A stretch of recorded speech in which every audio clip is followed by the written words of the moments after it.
ఇక్కడికి విచ్చేసినటువంటి వైఎస్ఆర్ కాంగ్రెస్ పార్టీ మండల నాయకులకు కార్యకర్తలకు అందరికీ నేను పేరు పేరున శిరస్సు ఉంచి నమస్కారం తెలియజేస్తున్నా. ముఖ్యంగా ఈరోజు ఈ ప్రోగ్రాం బాబు గ్యారంటీ, బాబు షూరిటీ, భవిష్యత్తు మోసం అనే ఈ కార్యక్రమాన్ని మన పార్టీ అధిష్టానం చెప్పడంతో దాంతో ఈ కార్యక్రమం పెట్టడం జరిగింది. ముఖ్యంగా గత 2019 నుంచి 24 వరకు అప్పటి ప్రభుత్వం వైఎస్ఆర్ కాంగ్రెస్ పార్టీ జగన్మోహన్ రెడ్డి గారి ప్రభుత్వంలో ప్రజలకు ఏ విధమైనటువంటి మేలు జరిగింది అనే విషయాన్ని అన్నిటినీ దృష్టిలో పెట్టుకొని అప్పుడు ఆయన జగన్మోహన్ రెడ్డి గారు నాకు ప్రాంతం లేదు, తర్వాత పార్టీలు లేవు, ఏవి లేవనే ఉద్దేశంతో ఆ రోజుల్లో ఆయన అన్ని సంక్షేమ పథకాలల్లో పెట్టడం జరిగింది.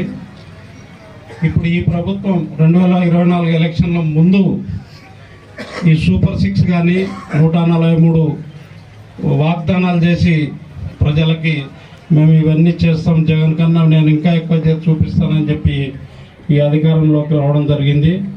కాబట్టి ఈ అధికారంలోకి వచ్చి దాదాపు 13 నెలలు అయితే కూడా ఈరోజు వరకు ప్రజలకు చేసింది ఆ పింఛన్ ఒకటి, మొన్న ఈ 13,000 తల్లికి వందనం అనే పథకం ఒకటి, దాంట్లో కొంతమందికి వేసి కొంతమందికి.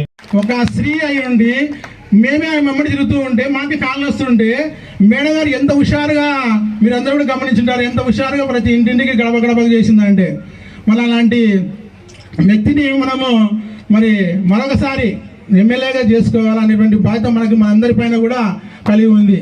మరి ప్రదీప్ రెడ్డి గారు కూడా మరి పార్టీ కోసం ఎంతగానో కృషి చేస్తున్నాడు. మరి అంతేకాకుండా ఆయన సేవలు కూడా మన మండలంలో కూడా సేవలు పొందినటువంటి వారు చాలామంది కూడా కలిగి ఉన్నారు. అయితే మరి ఎమ్మెల్యేగా మాజీ ఎమ్మెల్యే గారు మరి నెక్స్ట్ గవర్నమెంట్ కూడా వచ్చేది మన గవర్నమెంటే ఖచ్చితంగా. మరి ఆ గవర్నమెంట్ వచ్చినప్పుడు కూడా మన మేడం గారు కూడా మళ్ళీ గెలుపొందేటువంటి బాధ్యత మనది కూడా కలిగి ఉంది. ఖచ్చితంగా గెలుస్తారు. ఎందుకంటే ప్రతి ఎమ్మెల్యేకి తెలుసు, ఇప్పుడు ఉన్నటువంటి గెలుపొందినటువంటి ఎమ్మెల్యే వారికి తెలుసు మేము ఏ రకంగా మేము గెలుపొందినాము, ఏం కథ అనేటువంటిది కూడా వారికి వాళ్ళ మనసులో ఉంటుంది. మేము ఏ రకంగా అనేటువంటిది ఏమి కనుక మరి అంతేకాకుండా మన మండల కన్వీనర్ రవిరెడ్డి గారు కూడా మరి అందరూ కూడా మరి ఎంతగానో కృషి చేశాము. కానీ మరి అది ఎందువలన అలా అయిపోయినటువంటి విషయము మరి ప్రతి ఒక్కరికి కూడా తెలిసి ఉంటుంది.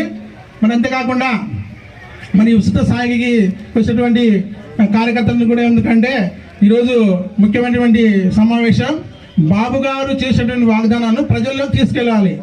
ప్రజల్లోకి తీసుకుపోయి మరి ఆయన చేసినటువంటి మోసాలు సూపర్ 6 అన్నాడు. మరి సూపర్ 6లో మరి కేవలము ఆ పెన్షన్లు మాత్రమే మళ్ళీ ఇవ్వడం జరిగింది. ఆ పెన్షన్లు కూడా పెంచాడు, అది సంతోషం పెంచడం అనేటువంటిది. కానీ పెంచి చాలామందికి పెన్షన్ లేకుండా చేసినాడు, చాలామంది కట్ చేయడం జరిగింది. ఇంకా కొత్త పెన్షన్ అనేటువంటిది కూడా ఇవ్వలేదు. ఇంకా మరి ఒక్కరు కూడా కొత్త పెన్షన్ ఇచ్చినాను అనేటువంటిది కూడా ఇంతవరకు లేదు.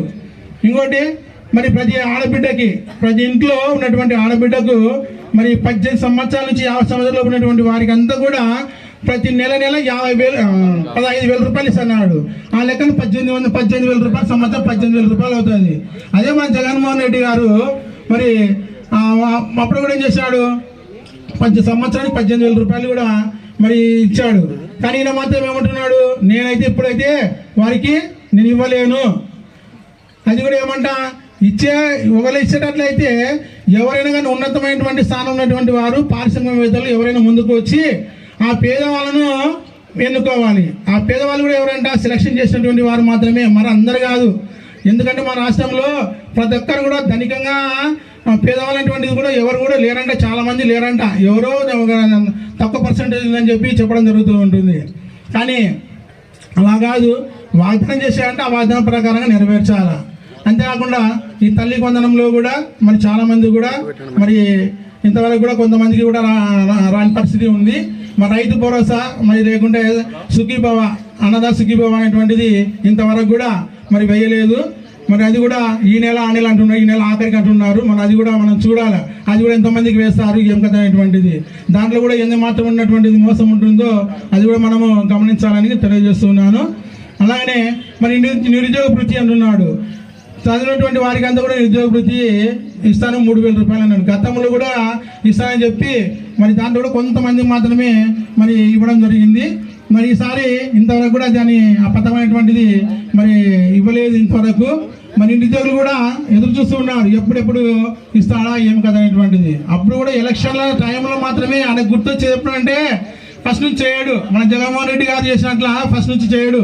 లాస్ట్ మేము ఎలక్షన్లు వచ్చేటువంటి మాత్రమే పసుపు కుంకుమ అనేటువంటి, అప్పుడు కూడా పసుపు కుంకుమ అనేటువంటి 10,000 వచ్చి అట్ట 4,000 అట్ట 3,000 ఇవ్వడం జరిగింది. అట్లనే ప్రతిదీ కూడా ఆయన ఒక అన్ని వాయిదా పద్ధతిలో మాత్రమే చేయడం జరుగుతూ ఉంటుంది అన్నమాట.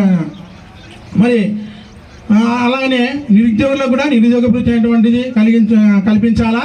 మనం కూడా మరి ప్రతి ఇంటికి పోయినప్పుడు కూడా ప్రతి విషయం కూడా మన కార్యకర్తలందరూ కూడా ప్రజలకు వివరించాల్సినటువంటి బాధ్యత ఉంది. మరి అలాగనే కొత్త స్థలాలు ఇస్తున్నాడు, మన స్థలాలు ఇవ్వలేదు స్టేట్ మొత్తం మీద. మరి ఏ గృహం అనేటువంటి ఏ గృహాలు కూడా ఏర్పాటు చేయలేదు. మరి ఇల్లు ఇచ్చినటువంటి దాఖలు కూడా ఏమాత్రం కూడా లేవు. అంతకుముందు ఇచ్చినటువంటి వాటిని మరి ఇప్పుడు పూర్తి చేయడం జరుగుతూ ఉంది. అలాగనే మరి ఈ వైద్య శాస్త్రంలో మరి డాక్టర్